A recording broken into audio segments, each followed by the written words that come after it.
বন্ধুসকল, এই ভিডিঅ'টো স্কিপ নকৰি এগৰাকী মা আৰু এগৰাকী নাৰীৰ বাবে সম্পূৰ্ণ শেষলৈকে চাওক। আজি আমি বিজ্ঞানসন্মতভাৱে এগৰাকী মাতৃ শক্তিৰ বিষয়ে জানো আহকচোন। বন্ধুসকল, পৃথিৱীত বিজ্ঞানে বহুতো আৱিষ্কাৰ কৰিছে, যেনে জ্বৰ জুখিবলৈ আছে ফৰহেড থাৰ্মোমিটাৰ, ৰক্তচাপ জুখিবলৈ আছে স্পিগোমোমিটাৰ, আৰু বিষ বা পেইন জুখিবলৈ আছে পেইন স্কেল, যেনে VAS ভিজুৱেল এনালগ স্কেল নাইবা নিউমেৰিক ৰেটিং স্কেল। বিজ্ঞানীসকলে এই পেইন স্কেলৰ দ্বাৰাই সৰ্বসাধাৰণ মানুহৰ দেহত পৰীক্ষা কৰি পাইছে যে এজন মানুহে নিজৰ দেহত আটাইতকৈ বেছি বিষ অনুভৱ কৰিব পৰা সক্ষমৰ অনুপাত হৈছে প্ৰায় 7 বা 8 পেইন লেভেল। যদি ইয়াতকৈ বেছি বিষ অনুভৱ কৰিব লগা হয় তেন্তে মানুহজন শাৰীৰিকভাৱে অক্ষম হৈ পৰে নাইবা অচেতন হৈ পৰিব পাৰে। কিন্তু আপুনি জানি আচৰিত হ'ব, এগৰাকী গৰ্ভৱতী মাতৃয়ে সন্তান প্ৰসৱ কৰাৰ সময়ত 8ৰ পৰা 10লৈকে পেইন লেভেল সহ্য কৰিব লগা হয়। এই বিষ মানুহৰ জীৱনত আটাইতকৈ কষ্টদায়ক অভিজ্ঞতাৰ অন্যতম।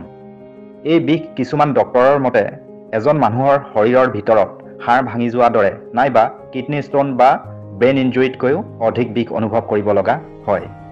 ইমান বিষৰ পৰিমাণ এগৰাকী মাতৃয়ে একে সময়তে সহ্য কৰিব লগা হয়, আৰু এফালে 10 মাহ 10 দিন জীৱন মৰণ কষ্ট আছেই। এতিয়া হয়তো কিছুমানৰ মনত প্ৰশ্ন হ'ব পাৰে যে যদি মানুহ এজনৰ শৰীৰত বিষ অনুভৱ কৰিব পৰা সক্ষমৰ অনুপাত 7 বা 8 পেইন লেভেল হয়, তেন্তে সন্তান প্ৰসৱ কৰা মহিলাগৰাকী বিষৰ অনুপাত 8ৰ পৰা 10 পৰ্যন্ত পেইন লেভেল হয়, তেনেহ'লে মহিলাগৰাকী কেনেকৈ ইমান বিষ অনুভৱ কৰি জীয়াই থাকে বা কিয় শাৰীৰিকভাৱে অক্ষম হৈ নপৰে নাইবা অচেতন নহয়? আচলতে এয়াই হৈছে প্ৰকৃতিয়ে এগৰাকী নাৰীক দিয়া ঐশ্বৰিক শক্তি, যাৰ উত্তৰ নেকি সন্তান প্ৰসৱ কৰা মাতৃগৰাকীয়ে বা মহিলাগৰাকীহে জানে। সঁচাকৈ এগৰাকী মাতৃ বা নাৰী কিমান যে শক্তিশালী হ'ব পাৰে আৰু কিমান যে কষ্ট অনুভৱ কৰিব লগা হয়।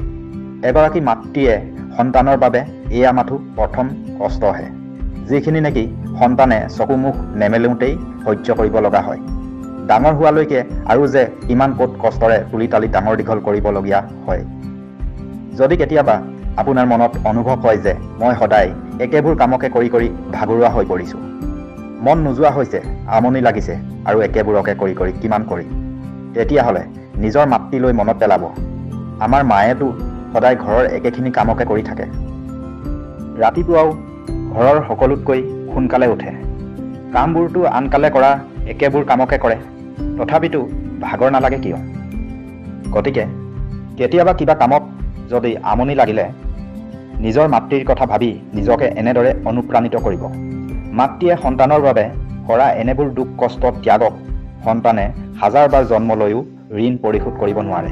কিন্তু এগৰাকী মাতৃয়ে নিজৰ কষ্ট ত্যাগৰ বাবে সন্তানক কেতিয়াও টকা পইচা নিবিচাৰে, বিচাৰে কেৱল মাত্ৰ সন্তানটো সদায় ভাল মানুহ হওক, কোনোদিনে সন্তানে যাতে অত্যাচাৰ নকৰে, আৰু সন্তানৰ পৰা এগৰাকী মাতৃয়ে কেতিয়াও মনত আঘাত পোৱাটো নিবিচাৰে।